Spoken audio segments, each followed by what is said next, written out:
So we posted the video when we did the EasyStart on the air conditioner. We used that Westinghouse generator. And then everybody kept asking us over and over and over and over, what happened to your Predator? Where's your Predator? Well, the Predator's right here. We still have it. And we also have the Westinghouse. So why do we need two generators? Well, we don't. But we have two generators. True story. You know, the big generator has pros and cons, and the small generator has its pros and cons. So I'm gonna run both these through its paces. It's 90 degrees today. It's hot. So let's get into this. Yep.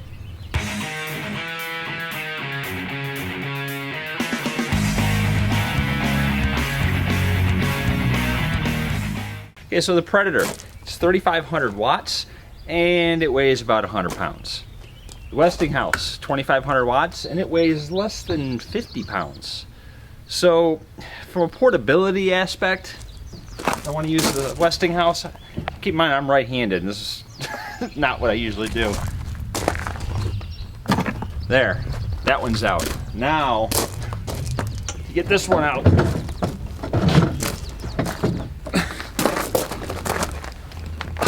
Lift with your legs.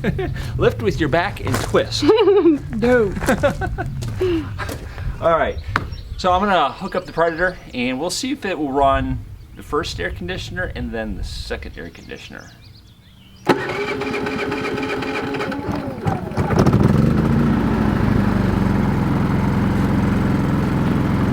So the Predator's fired up, it's quiet. Let's go inside. So the thing to remember is the hotter it is outside, the harder it is to start your air conditioner. We're running the 15,000 BTU right now. Well, the compressor hasn't kicked in yet, just the fan. So we'll see how the Predator handles it. Okay, so the compressor on the 15,000 BTU air conditioner did start. Air conditioning is running, it's been running for a couple minutes now. So I'm gonna fire up the 13.5 back there and see if it'll run both at the same time. Alright, so we had both air conditioners running for about 15 minutes and it was a fail. The Predator will not run both at the same time. Maybe if I had two EasyStarts. We already got one here. Maybe if we put one back there, it might.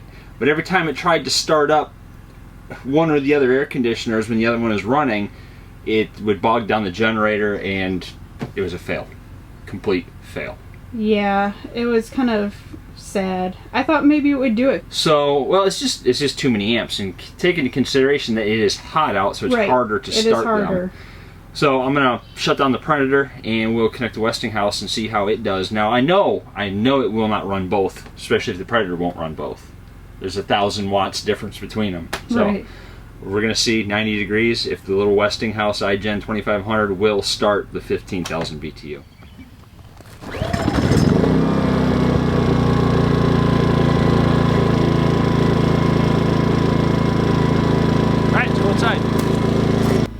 So I'm going to fire up the 15,000 BTU air conditioner that the EasyStart's installed on. And I mean, let's be honest, why would I start the small one when I have a 15,000 BTU?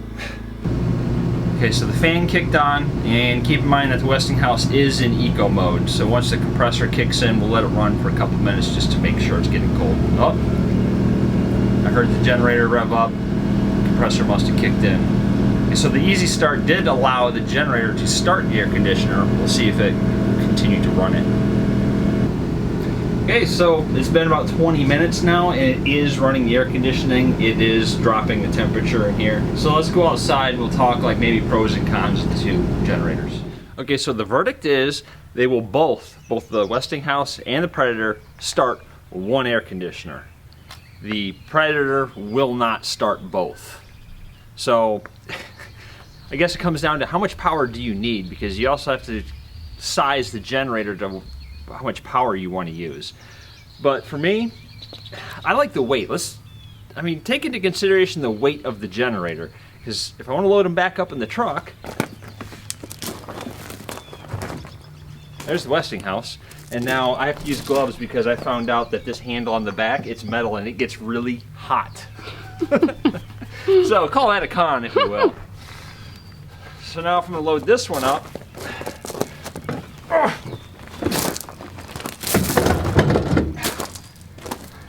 I'll take the Westinghouse every time if I'm going to be loading and unloading it. And look at the size of them. The Westinghouse it's half the size. It's half the weight. Don't get me wrong, I still love the Predator for what it can do and for what it is. And how quiet it is. Yes. Under load, with both these hooked up to the air conditioner, the Westinghouse is a touch louder. It's not loud, but it is slightly louder than the Predator is. Something that I really like a lot about the Westinghouse is it has a fuel gauge. It will tell you how much fuel is in the tank when it's running. This is lit up. And it also tell you approximately how much run time you have on the fuel that's in there. And then on the right side, it has a percentage of the load. It goes from 0, 25, 50, 70, and 100% load. Now the Predator has a display that you can scroll through, and it tells you how many watts, how many amps, how many hours, and it's super convenient. But I really like having a fuel gauge. The Predator has a 12-volt outlet, like if you want to charge your, say, your car battery or something. The Westinghouse does not, but it does have USB ports, so you can charge your phone right off the generator. Which is nice. Right. And yeah, I love them both, I do, but for travel, I'm gonna take the Westinghouse. Portability, it does win. Yeah, I mean, portability is key. It's small, it's half the size, and it's half the weight. It might be just a teeny bit louder under load, but when we got the air conditioner going and the door and windows shut, we don't hear it. Right. And generally speaking, if we have the generator running, either other people do too, or other people aren't going to be around to notice. If your goal is just to run an air conditioner, this is the winner.